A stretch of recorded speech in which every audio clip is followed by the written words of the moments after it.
आप सभी को एग्जाम नैनो चैनल में हार्दिक स्वागत है। आज के सेशन में हम लोग इकोनॉमिक्स का top 100 most expected MCQ questions को डील करेंगे और ये सारे क्वेश्चंस किसी न किसी एग्जाम में आया हुआ है, यानी कि ये सारे क्वेश्चन आपको पीवाईक्यू का देखने को मिलेगा। तो अगर आप देखेंगे तो टाइम बहुत ही कम है, तो अब आपको क्या करना चाहिए कि हर एक सब्जेक्ट को जितना ज़्यादा हो सके टाइम दे करके कंप्लीट कर देना चाहिए। यानी कि कोई सब्जेक्ट उठाइए, 2 घंटा 3 घंटा दिए और उसको ख़त्म कर दे, क्योंकि जीएस में यही जो है एक स्ट्रेटेजी आपका अब काम आएगा, क्योंकि मुश्किल से आपका 9 दिन का टाइम बचा हुआ है।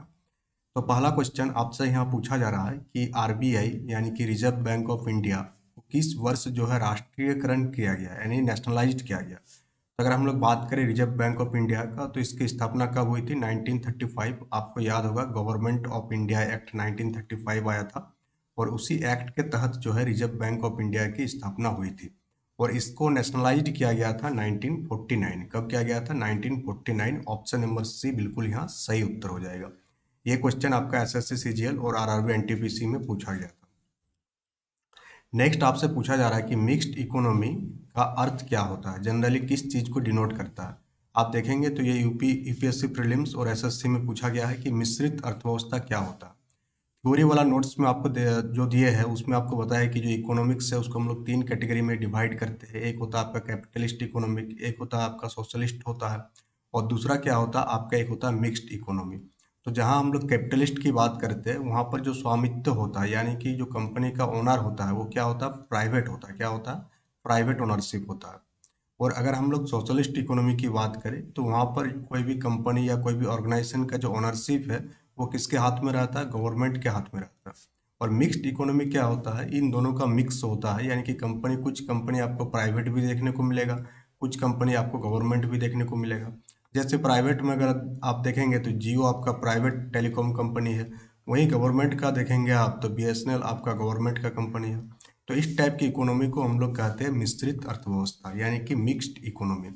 इसका अर्थ क्या है पूछा जा रहा है। तो चारों ऑप्शन को आप ध्यान से देखेंगे तो यहाँ पर आपको दिखेगा कि सार्वजनिक और निजी क्षेत्रों का सह अस्तित्व, यानी कि को एग्जिस्टेंस रहेगा पब्लिक एंड प्राइवेट दोनों सेक्टर का।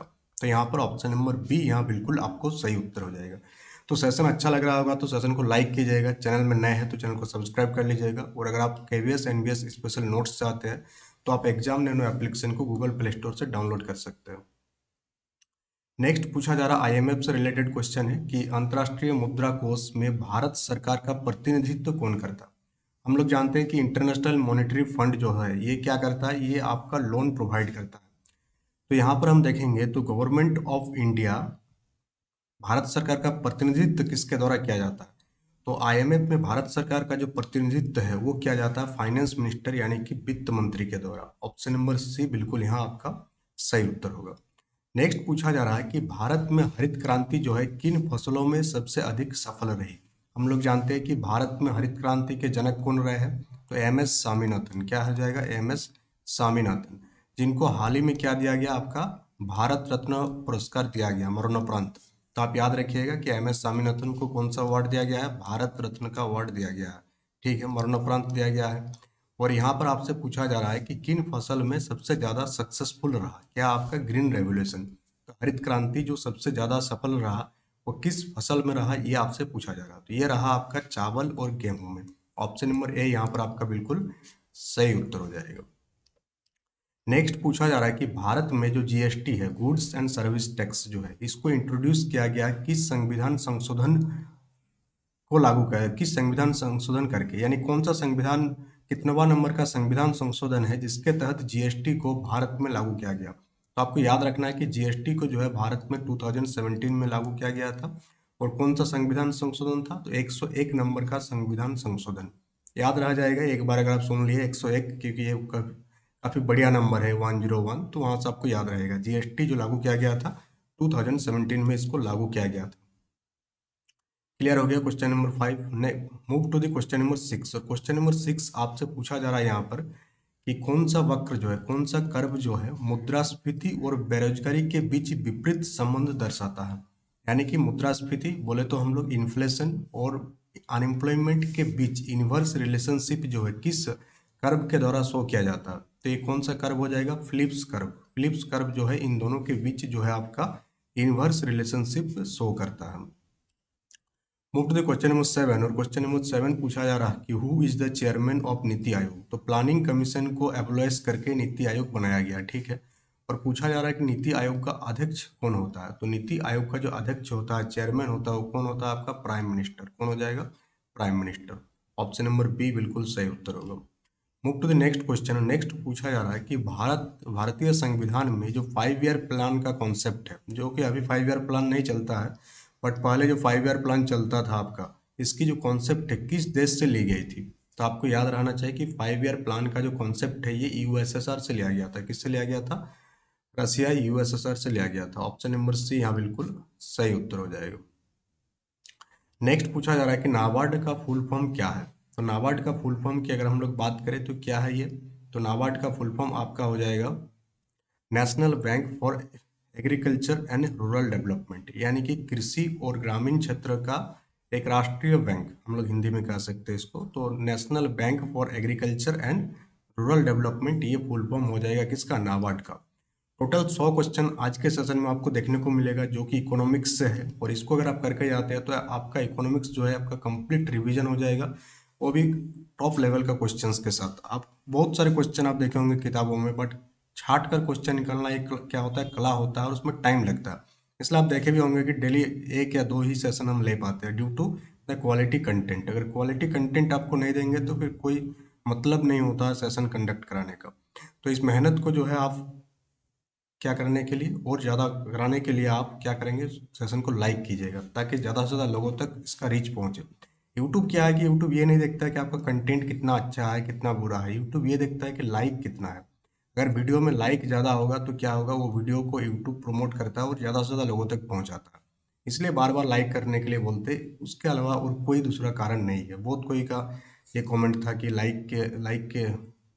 लाइक के लिए बोलते हैं। तो लाइक के लिए बोलने के पीछे यही रीजन है कि यूट्यूब उस कंटेंट को ज़्यादा क्या करता है, प्रमोट करता है। और कंटेंट की क्वालिटी यूट्यूब नहीं देखता। यूट्यूब क्या देखेगा, सिर्फ और सिर्फ आपका लाइक ही देखता है। जैसे एग्जाम्पल के तौर पर आप कितना मेहनत कर रहे हैं कोई नहीं आपको पूछने वाला है। At the end of the day आपका रिजल्ट क्या है, यही इसी से जो है आपका पहचान होगा। तो उसी टाइप से आप तो बोलेंगे कि हाँ हम तो 8-8 घंटा 10-10 घंटा पढ़े थे, रिजल्ट नहीं हुआ तो अलग बात है, बट वो कोई आपका सुनने वाला नहीं है। जो भी चीज़ें आपका लास्ट में देखा जाएगा वो आपका रिजल्ट ही दिखा जाता है। नेक्स्ट पूछा जा रहा है कि ग्रेसम का नियम जो है ये किससे संबंधित है। Question number 10। तो ग्रेसम का नियम जो है ये मुद्रा का संचलन यानी कि सर्कुलेशन ऑफ मनी से संबंधित है। क्वेश्चन नंबर 11 यहाँ आपसे पूछा जा रहा है कि वर्तमान में भारत में गरीबी रेखा की गणना कौन करता है, यानी कि जो पॉवर्टी लाइन है कि कौन व्यक्ति पॉवर्टी लाइन से ऊपर है कि कौन पॉवर्टी लाइन से नीचे है, इसका जो कैलकुलेशन है ये किस इंस्टीट्यूट के द्वारा किया जाता है। तो गरीबी रेखा का जो कैलकुलेशन है ये किया जाता है आपका नीति आयोग के द्वारा। नीति आयोग को हम लोग क्या कहते हैं, गवर्नमेंट का थिंक टैंक क्या कहते हैं। जितना भी सोचने समझने के काम होता है वो नीति आयोग के द्वारा ही किया जाता है। तो गवर्नमेंट का थिंक टैंक। कभी कभी पूछ लिया जाता है कि भारत सरकार का थिंक टैंक के नाम से किसे हम लोग जानते हैं, तो नीति आयोग को हम लोग थिंक टैंक के नाम से जानते हैं। नेक्स्ट क्वेश्चन नंबर 12 यहाँ पूछा जा रहा है कि रेपो रेट का क्या अर्थ है। तो रेपो रेट बहुत ही आसान सा कॉन्सेप्ट है कि जिस दर पर बैंक जो है आरबीआई से लोन लेता है उसे हम लोग रेपो रेट कहते हैं। यानी कि मान लेते हैं बैंक है एसबीआई, और एसबीआई किससे लोन लिया, आपका आरबीआई से लोन लिया। किससे लिया? आरबीआई। तो जिस रेट से आरबीआई ने एसबीआई को लोन दिया है उसे कहते हैं क्या? Repo rate. उसे हम लोग कहेंगे रेपो रेट। और जब इसका उल्टा होगा यानी कि आरबीआई जब एसबीआई से कोई लोन वगैरह लेगा तो उसे हम लोग कहते हैं रिवर्स रेपो रेट। क्या कहते हैं? Reverse repo rate. इन दोनों को याद रखिएगा। रेपो रेट क्या है कि जिस दर पर बैंक जो है आरबीआई से ऋण लेता है, rate at which bank take loan from the RBI. और जब आरबीआई लोन लेगा किसी बैंक से लोन लेगा तो उसे हम लोग कहते हैं रिवर्स। क्या कहते हैं उसको? उसका उल्टा, जस्ट रिवर्स रेपो रेट। तो इन दोनों कॉन्सेप्ट को याद रखिएगा। क्वेश्चन नंबर 13 ये आपका केवीएस के एग्जाम में भी पूछा गया था कि सेंसस 2011 के अकॉर्डिंग जो है किस भारतीय राज्य की लिटरेसी रेट यानी कि साक्षरता दर सबसे अधिक है। तो हम लोग देखे थे कल के सेशन में भी कि केरला का जो है साक्षरता दर सबसे अधिक है। और अगर सबसे कम पूछा जाए तो सबसे कम जो है आपका बिहार का है। कौन सा हो जाएगा? आपका बिहार हो जाएगा, बिहार। और अगर आपसे पूछ दिया जाए कि सबसे पॉपुलस स्टेट कौन सा है भारत का अकॉर्डिंग टू द सेंसस 2011, तो ये आपको कमेंट बॉक्स में कमेंट करके बताना है क्योंकि कल हम लोग इसके बारे में बात किए थे। और साथ ही और एक पॉइंट याद रखिएगा कि सेंसस 2011 के अकॉर्डिंग जो है आपका क्या हुआ था कि एक स्टेट ऐसा है भारत का जिसमें जो है आपका नेगेटिव देखा गया था जनसंख्या वृद्धि। तो कौन सा स्टेट है वो भी आपको कमेंट करके कमेंट बॉक्स में बताना है। कल के सेशन में भी ये चीज़ हम बात किए थे। नेक्स्ट पूछा जा रहा है कि लॉरेंज वक्र का उपयोग किस चीज़ को मापने के लिए किया जाता है। तो कर्व से रिलेटेड क्वेश्चन काफ़ी इंपॉर्टेंट होता है, इंटरेस्टिंग होता है, बार बार एग्जाम में पूछा जाता है। तो लॉरेंज कर्व जो है इनकम इनइक्वलिटी, हम लोग देखते हैं ना कि किसी का आय बहुत ही ज़्यादा है, किसी का आय बहुत ही कम है, तो ये जो इनइक्वलिटी है, असमानता है, इसको मापने के लिए कौन सा कर्व यूज किया जाता है, लॉरेंज कर्व का इस्तेमाल किया जाता है। तो 14 का आंसर आपका ऑप्शन नंबर बी हो जाएगा। क्वेश्चन नंबर 15 यहाँ पूछा जा रहा है कि फिशल पॉलिसी यानी कि राजकोषीय नीति किसके द्वारा तैयार किया जाता है। तो भारत में जो है राजकोषीय नीति जो है ये मिनिस्ट्री ऑफ फाइनेंस यानी वित्त मंत्रालय के द्वारा ये तैयार किया जाता है। 15 का आंसर ऑप्शन नंबर सी हो जाएगा। 16 पूछा जा रहा है कि वर्ल्ड ट्रेड ऑर्गेनाइजेशन का हेडक्वार्टर कहाँ पर है। तो ये काफ़ी इंपॉर्टेंट है। वर्ल्ड ट्रेड ऑर्गेनाइजेशन अभी काफ़ी चर्चा में भी रहा है, तो इसको याद रखिएगा कि वर्ल्ड ट्रेड ऑर्गेनाइजेशन का जो हेडक्वार्टर है वो कहाँ है, आपका जेनेवा में इसका हेडक्वार्टर है। नेक्स्ट पूछा जा रहा है कि ऑपरेशन फ्लड किससे संबंधित है। तो ऑपरेशन फ्लड आप ये मत सोचिएगा कि बाढ़ नियंत्रण से संबंधित है। ऑपरेशन फ्लड जो है ये आपका संबंधित है मिल्क दुग्ध उत्पादन से, मिल्क प्रोडक्शन से ये रिलेटेड है। और मिल्क प्रोडक्शन को हम लोग किस रेगुलेशन के नाम से जानते हैं, तो व्हाइट रेगुलेशन। ये भी पॉइंट आप याद रखिएगा कि इसे हम लोग व्हाइट रेगुलेशन के नाम से भी जानते हैं। तो ये हो जाएगा व्हाइट रेगुलेशन। ठीक है, move to the question number 18। और क्वेश्चन नंबर 18 पूछा जा रहा है कि बुल एंड बियर जिसे हम लोग हिंदी में कहते हैं तजड़िया और मंदड़िया शब्द किस चीज़ से संबंधित है। तो ये आपका स्टॉक मार्केट से संबंधित है। किससे? स्टॉक मार्केट यानी कि शेयर बाजार से संबंधित है। तो हम लोग जानते हैं कि शेयर मार्केट में क्या होता है, एक्सचेंज होता है। तो दो एक्सचेंज है इंडिया में, एक है नेशनल स्टॉक एक्सचेंज, दूसरा है आपका बॉम्बे स्टॉक एक्सचेंज। ठीक है, इसके साथ साथ स्टॉक ब्रोकर होता है और एक्सचेंज के थ्रू ही ट्रेडिंग होता है। तो ट्रेडिंग किसके माध्यम से होता है, एक्सचेंज के थ्रू होता है। अब अगर हम लोग ट्रेडिंग की बात करें तो काफ़ी ये चर्चा में रहा है। तो बहुत टाइप का ट्रेडिंग हम लोगों को देखने को मिलता है। एक होता है आपका इंट्राडे ट्रेडिंग। क्या होता है इंट्राडे? यानी सेम डे अगर आप बाई किए और सेम डे आप सेल कर देते हैं तो उसे हम लोग इंट्राडे ट्रेडिंग कहते हैं। फिर एक होता है आपका स्विंग ट्रेडिंग। क्या होता है? Swing trading. स्विंग ट्रेडिंग क्या होता है कि आप कोई स्टॉक को बाई किए हैं और उसको कुछ टाइम के लिए होल्ड किए हैं, फिर आप उसको क्या कर दिए, सेल कर दिए, तो उसे हम लोग स्विंग ट्रेडिंग कहते हैं। फिर आता है आपकी इन्वेस्टिंग। इन्वेस्टिंग यानी कि लंबे टाइम तक अगर आप किसी स्टॉक में निवेश करते हैं तो उसे हम लोग इन्वेस्टिंग या इन्वेस्ट के नाम से जानते हैं। तो ये हो गया आपका किसके बारे में, स्टॉक मार्केट के बारे में। एनएससी का फुल फॉर्म क्या है, तो नेशनल स्टॉक एक्सचेंज। बीएससी का क्या है, तो बॉम्बे स्टॉक एक्सचेंज आपका फुल फॉर्म है। तो बुल एंड बियर किससे है, तो बुल मतलब क्या है, जब मार्केट ऊपर की ओर जाता है तो उसे हम लोग कहते हैं बुल। क्या कहते हैं उसे, यानी कि बुल मार्केट कहते हैं उसे हम लोग। और जब इसका उल्टा होता है, मार्केट ऊपर से नीचे की ओर गिरता है, तो उसे हम लोग कहते हैं बियर मार्केट। क्या कहते हैं उसको हम लोग, बियर मार्केट। तो ये दोनों ही चीज किस चीज से रिलेटेड है, स्टॉक मार्केट यानी कि शेयर बाजार से संबंधित है। तो 18 का आंसर क्या हो जाएगा आपका, ऑप्शन नंबर सी हो जाएगा। नेक्स्ट पूछा जा रहा है कि मेक इन इंडिया कार्यक्रम कब शुरू किया गया था। तो काफ़ी चर्चा में रहा था जब वो स्टार्ट हुआ था। तो मेक इन इंडिया जो है 2014 में स्टार्ट हुआ था। तो 19 का आंसर आपका ऑप्शन नंबर बी हो जाएगा। नेक्स्ट 20 नंबर पूछा जा रहा है कि इनमें से कौन सा जो है आपका डायरेक्ट टैक्स नहीं है। तो टैक्स हम लोग देखते हैं कि एक होता है डायरेक्ट टैक्स, दूसरा होता है क्या होता है, इनडायरेक्ट टैक्स। इनडायरेक्ट टैक्स क्या है, तो इनडायरेक्ट टैक्स यानी जिसको आप डायरेक्टली पे नहीं कर रहे, किसी वस्तु के साथ पे कर रहे हैं। जैसे आज के डेट में अगर आप कोई मोबाइल खरीदेंगे तो मोबाइल के साथ आपका क्या ऐड हो जाएगा, जीएसटी ऐड हो जाएगा। ठीक है, तो आप डायरेक्टली तो पे नहीं किए ना टैक्स, आप क्या किए, उस सामान के माध्यम से टैक्स पे किए, तो उसे हम लोग कहते हैं इनडायरेक्ट टैक्स। डायरेक्ट टैक्स किसे कहते हैं, जिससे आप डायरेक्ट पे करते हैं, जो कि आप फाइल करते हैं हर साल इनकम टैक्स रिटर्न में। जब हम लोग फाइल करते हैं तो वहाँ पर जितना भी आप प्रॉफिट किए उस पर क्या देना पड़ता है, टैक्स देना पड़ता है अकॉर्डिंग टू द स्लैब। तो यहाँ पूछा जा रहा है कि इनमें से कौन सा जो है आपका डायरेक्ट टैक्स नहीं है। तो जीएसटी क्या है आपका, एक इनडायरेक्ट टैक्स है। क्या आपका जीएसटी जो है आपका एक डायरेक्ट टैक्स नहीं है। ऑप्शन नंबर डी यहाँ पर बिल्कुल यहाँ पर आपका सही उत्तर हो जाएगा। बाकी इनकम टैक्स हो गया, वेल्थ टैक्स हो गया, कॉर्पोरेट टैक्स हो गया, ये सारा आपका क्या है, डायरेक्ट टैक्स के श्रेणी में आता है। 21 यह पूछा जा रहा है कि भारत में जो है 1 रुपये के नोट पर, आप देखे होंगे 1 रुपया का नोट, 1 रुपया के नोट पर किसका हस्ताक्षर होता है, ये पूछा जा रहा है। बहुत ही बेसिक सा क्वेश्चन है, बट इसमें जो है बहुत कोई गलती करता है। तो इसका सॉरी, इसका आंसर क्या हो जाएगा, वित्त सचिव। यानी कि जो फाइनेंस सेक्रेटरी होता है उसी का साइन रहता है 1 रुपये करेंसी नोट पर। 22 आपका 5 ईयर प्लान से क्वेश्चन है। पूछा जा रहा है कि जो महालनोबिस मॉडल है ये किस पंचवर्षीय योजना से संबंधित है। तो आपको याद रखना है कि महालनोबिस मॉडल जो है ये सेकंड 5 ईयर प्लान से क्या है, संबंधित है। यानी कि इसी मॉडल पर आधारित था आपका द्वितीय पंचवर्षीय योजना। क्वेश्चन नंबर 23 यहाँ पूछा जा रहा है कि फेमा फेमा का फुल फॉर्म क्या है। तो फेमा का फुल फॉर्म क्या हो जाएगा, foreign exchange management act, option number ए।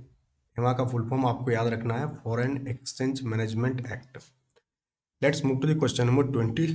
और क्वेश्चन नंबर 24 आपसे पूछा जा रहा है यहाँ पर कि स्टैगफ्लेशन कैसी स्थिति को संदर्भित करता है। Stagflation refers to a situation of, stagflation जो है ये किस चीज को रेफर करता है, जब हाई इन्फ्लेशन होता है और हाई अनएम्प्लॉयमेंट होता है। यानी कि किसी देश में अगर मुद्रास्फीति बहुत ही ज़्यादा बढ़ जाएगा और बेरोजगारी दर भी बहुत ही ज़्यादा बढ़ जाएगा, तो उस परिस्थिति को, उस स्थिति को हम लोग क्या कहेंगे, स्टैगफ्लेशन कहेंगे। क्या कहेंगे उसको, स्टैगफ्लेशन की सिचुएशन आ चुका है।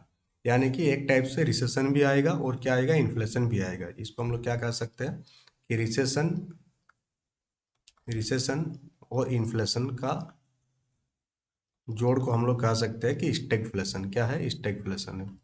25 पूछा जा रहा है कि headquarter of the World bank, world bank का हेडक्वार्टर कहाँ पर सिचुएटेड है।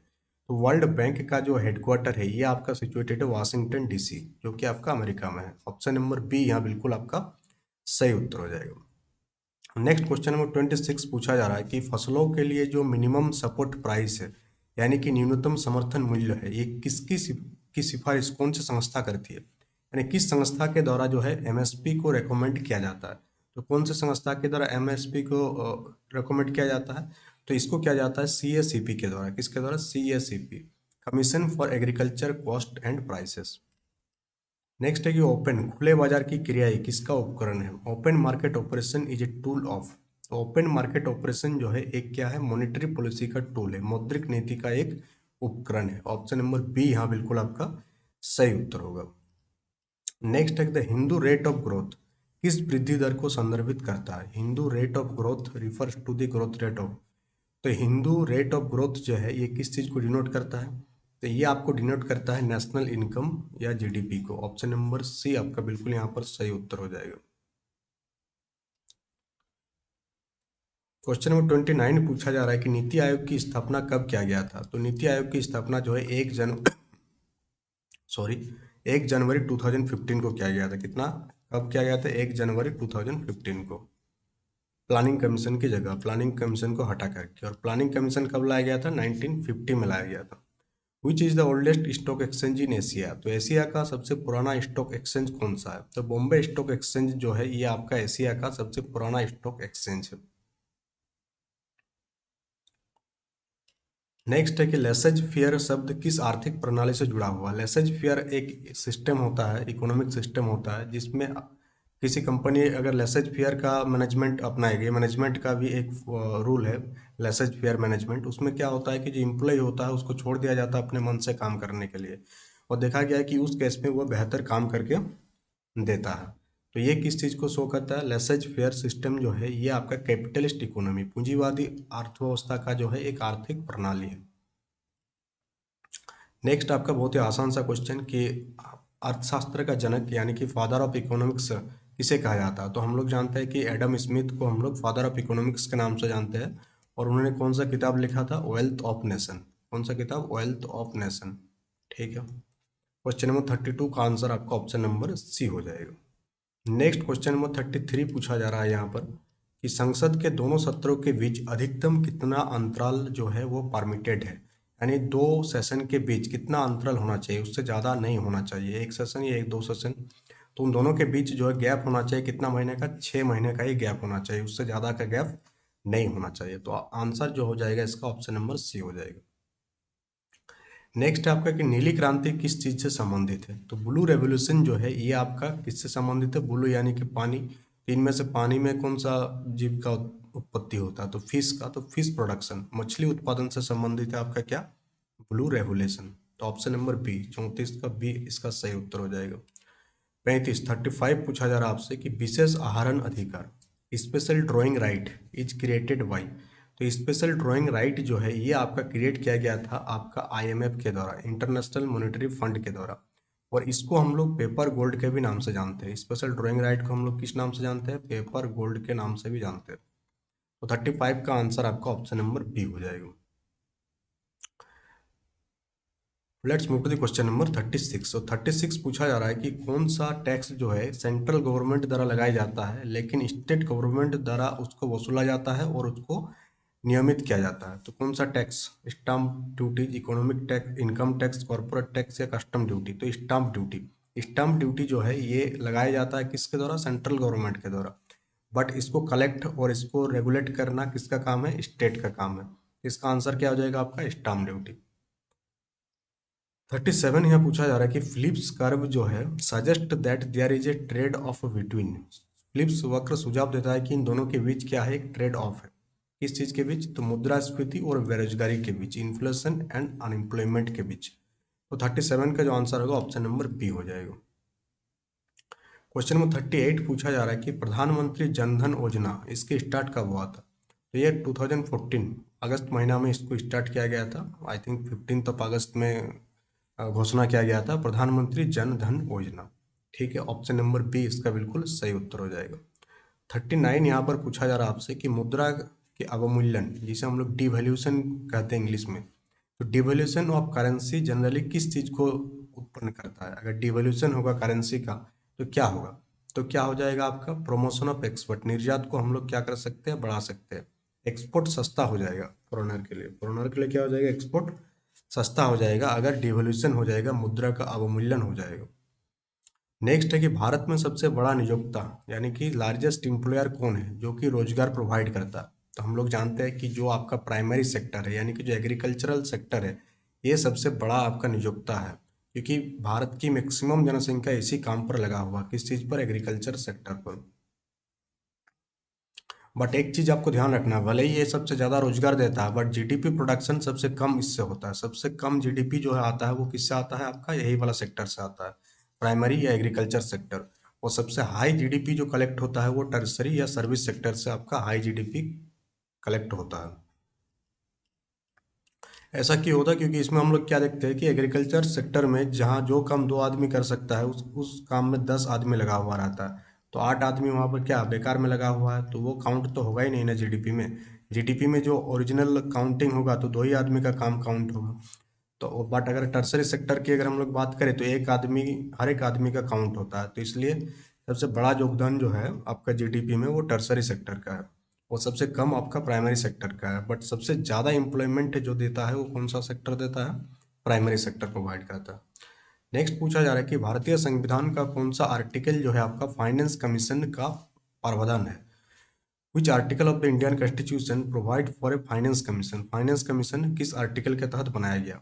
तो आर्टिकल कौन सा हो जाएगा फाइनेंस कमीशन के लिए? आर्टिकल 280। आर्टिकल 280 में फाइनेंस कमीशन के बारे में बात किया गया है। 42 पूछा जा रहा है कि गिल्ट एज्ड मार्केट का मतलब क्या होता है? तो गिल्ट एज्ड मार्केट का मतलब क्या होता है कि सरकारी प्रतिभूतियों का बाजार यानी कि मार्केट ऑफ गवर्नमेंट सिक्योरिटीज।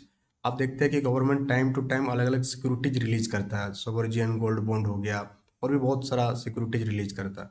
उसी को हम लोग कहते हैं गिल्ट एज्ड मार्केट। तो ऑप्शन नंबर बी यहाँ बिल्कुल यहाँ पर आपका सही उत्तर हो जाएगा।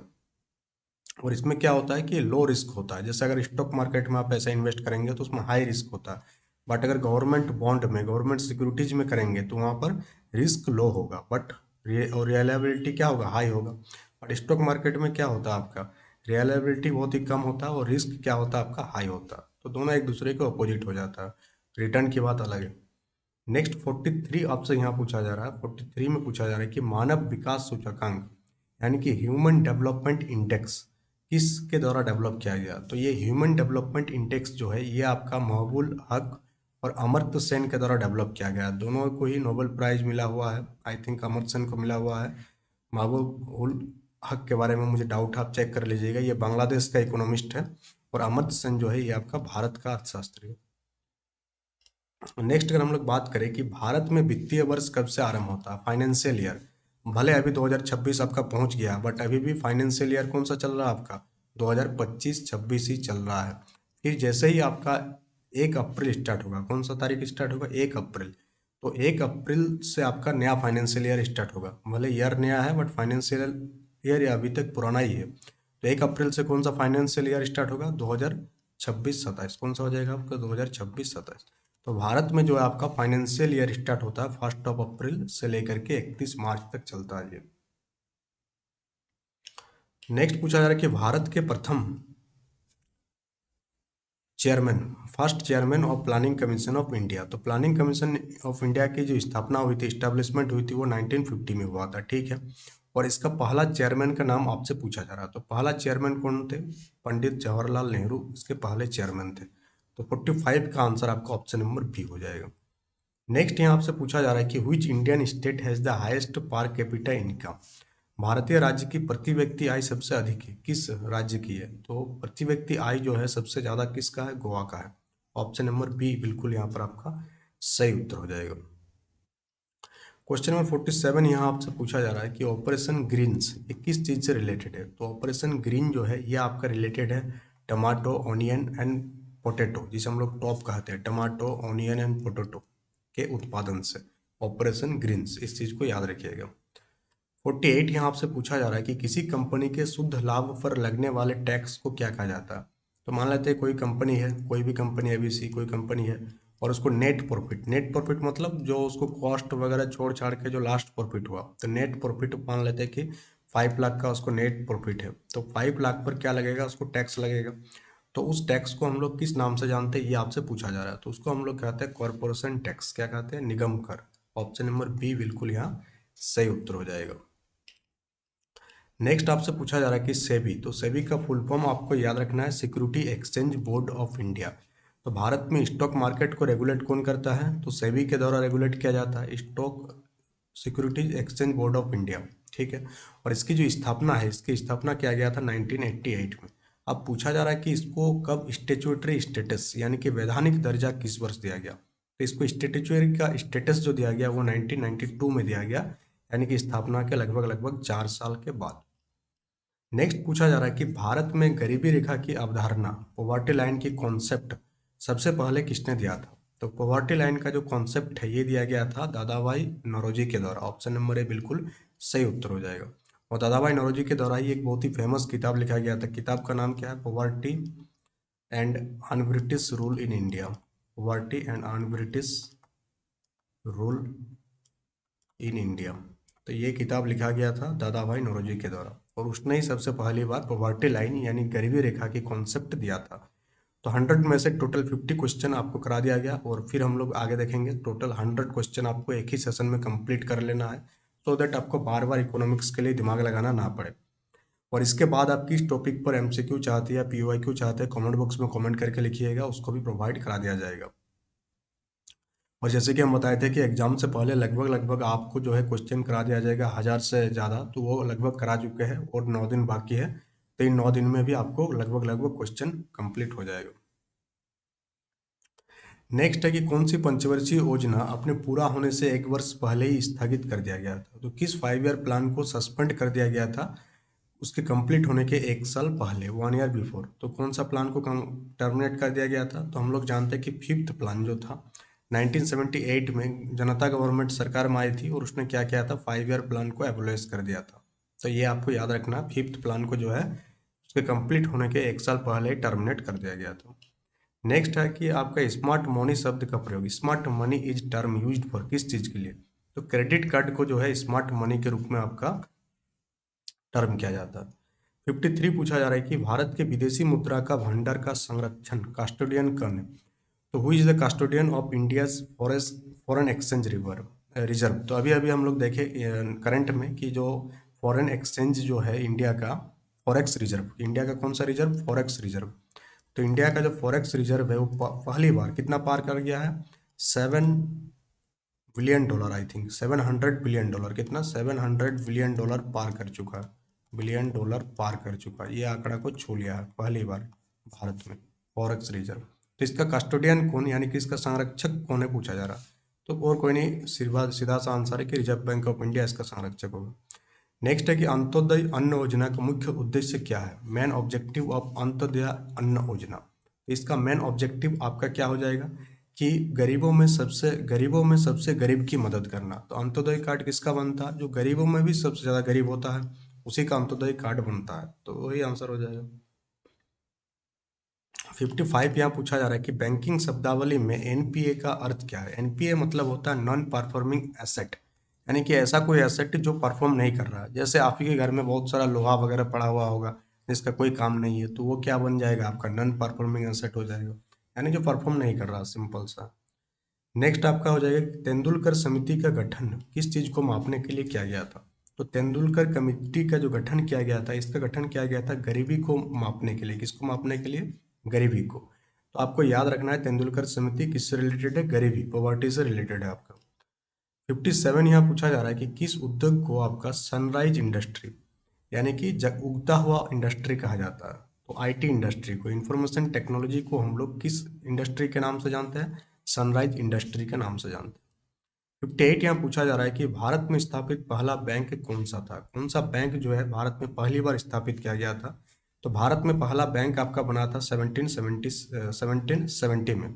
1770 में बैंक बना था पहली बार भारत में, और उसका नाम था bank of Hindustan. Option number B यहाँ बिल्कुल आपका सही उत्तर हो जाएगा।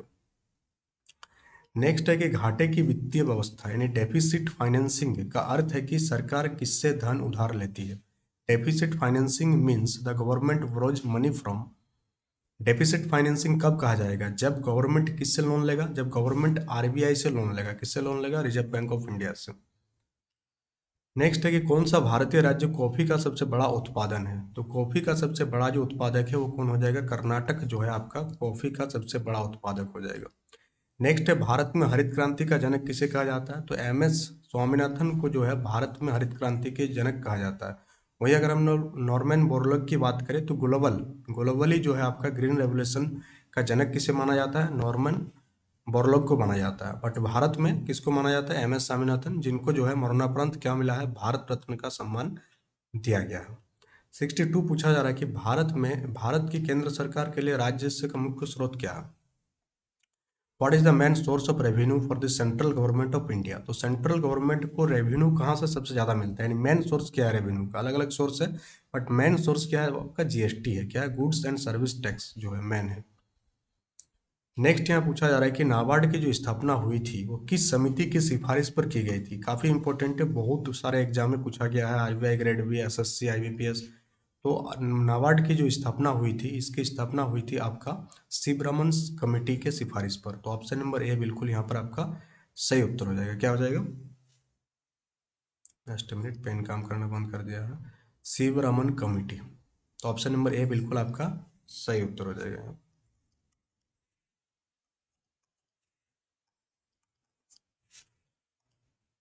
जस्ट मिनट, ठीक है, काम करेगा।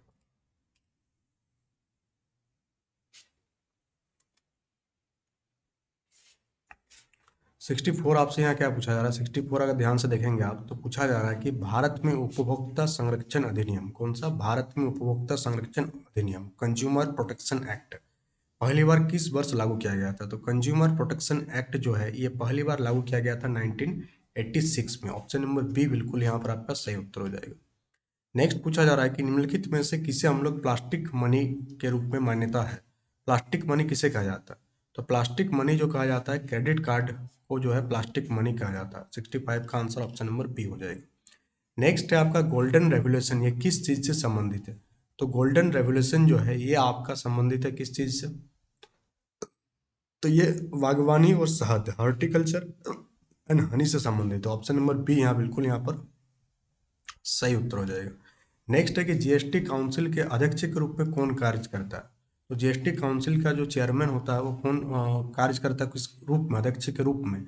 तो union finance minister. Option number C आपका बिल्कुल यहाँ पर सही उत्तर हो जाएगा। नेक्स्ट है कि किस स्कीम को हम लोग गाडगिल योजना के नाम से भी जानते हैं। तो जो थर्ड 5 ईयर प्लान था, कौन सा, थर्ड, तीसरा नंबर का जो 5 ईयर प्लान था, उसी को हम लोग गाडगिल स्कीम के नाम से भी जानते हैं। गाडगिल फॉर्मूला भी कभी कभी लिख देता है। तो सिडबी का फुल फॉर्म क्या है। तो सिडबी का फुल फॉर्म हो जाएगा आपका small industries development bank of India. Option number ए बिल्कुल सही उत्तर हो जाएगा।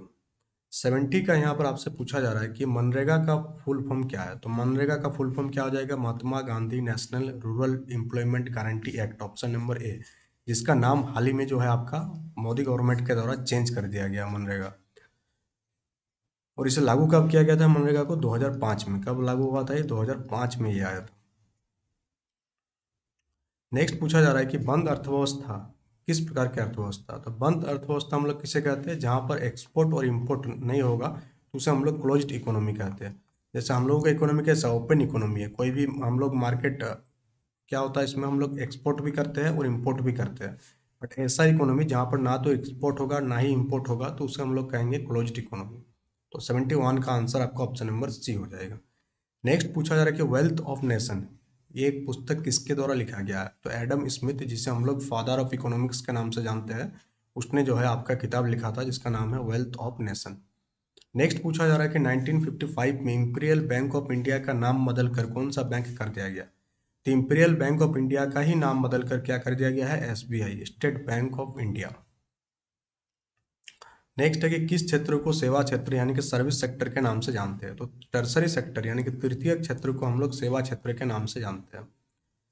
नेक्स्ट है कि क्रिसिल क्या है? तो क्रिसिल क्या है? आपका क्रेडिट रेटिंग एजेंसी है। ऑप्शन नंबर बी बिल्कुल यहाँ पर आपका सही उत्तर हो जाएगा। नेक्स्ट है किसान क्रेडिट कार्ड किस साल स्टार्ट किया गया था?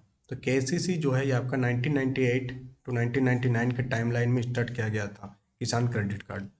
नेक्स्ट है कि व्हाट इज डी इन्वेस्टमेंट? विनिवेश क्या है? तो डी इन्वेस्टमेंट किसे कहते हैं हम लोग? तो डी इन्वेस्टमेंट हो जाता है जब हम लोग क्या करते हैं, या selling of government share in PSU to private sector. जैसे मान लेते हैं कि एनटीपीसी क्या एक पीएसयू है।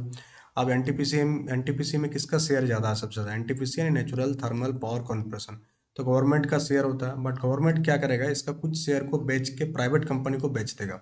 तो उसे हम लोग कहते हैं डी इन्वेस्टमेंट, जो हाल ही में देखने को मिला था हम लोगों को बहुत सारे कंपनीज में। तो आंसर बी इसका बिल्कुल सही उत्तर हो जाएगा। नेक्स्ट है कि अंतर्राष्ट्रीय श्रम संगठन यानी कि इंटरनेशनल लेबर ऑर्गेनाइजेशन, इसका हेडक्वार्टर कहाँ पर, यह पूछा जा रहा। तो आईएलओ का जो हेडक्वार्टर है वो कहाँ पर है? जेनेवा में इसका हेडक्वार्टर। 79 आपसे यहाँ पूछा जा रहा है कि किस पंचवर्षीय योजना ने सामाजिक न्याय और समानता के साथ विकास पर ध्यान केंद्रित किया? यानी किसका एम था growth with social justice and equity को? तो कौन सा स्कीम का था? तो नाइन्थ एट्थ कौन सा हो जाएगा आंसर? तो नाइन्थ 5 ईयर प्लान का ये एम था। क्वेश्चन नंबर 80 यहाँ पूछा जा रहा है आपको कि भारत में पेपर करेंसी सबसे पहले कब शुरू की गई थी? यानी भारत में कागजी मुद्रा सबसे पहले कब आया था? ये आया था आपका 1861 में। एक एक्ट भी पारित हुआ था जिसे कहते थे पेपर करेंसी एक्ट 1861। उसी टाइम से जो नोट देखने को मिलता है इंडिया में देखने को मिलता था। पहले क्या था? कॉइन सिस्टम चलता था, धातु वाला सिस्टम। नेक्स्ट हो गया कि भारतीय नियोजन इतिहास में प्लान हॉलिडे की अवधि क्या थी? तो हम लोग देखे थे पंचवर्षीय जो योजना चलती थी तो बीच बीच में कुछ कुछ प्लान हॉलिडे लाया गया था ड्यू टू डिफरेंट रीजंस। तो प्लान हॉलिडे कब आया था? 1966 से 69 के बीच में प्लान हॉलिडे देखने को मिला था। नेक्स्ट पूछा जा रहा है कि मूल्यह्रास को किस रूप में परिभाषित किया जाता है?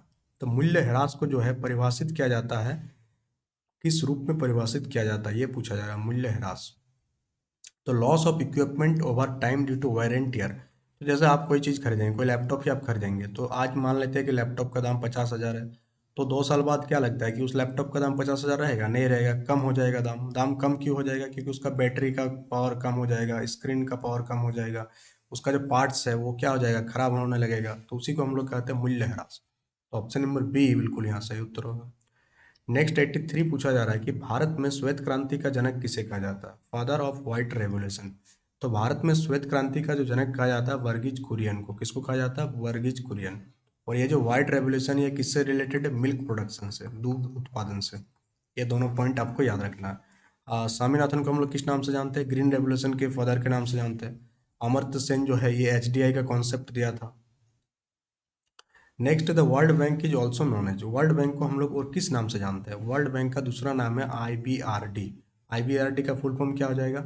International bank for reconstruction and development. इसको लिख लीजिएगा कि international international bank for reconstruction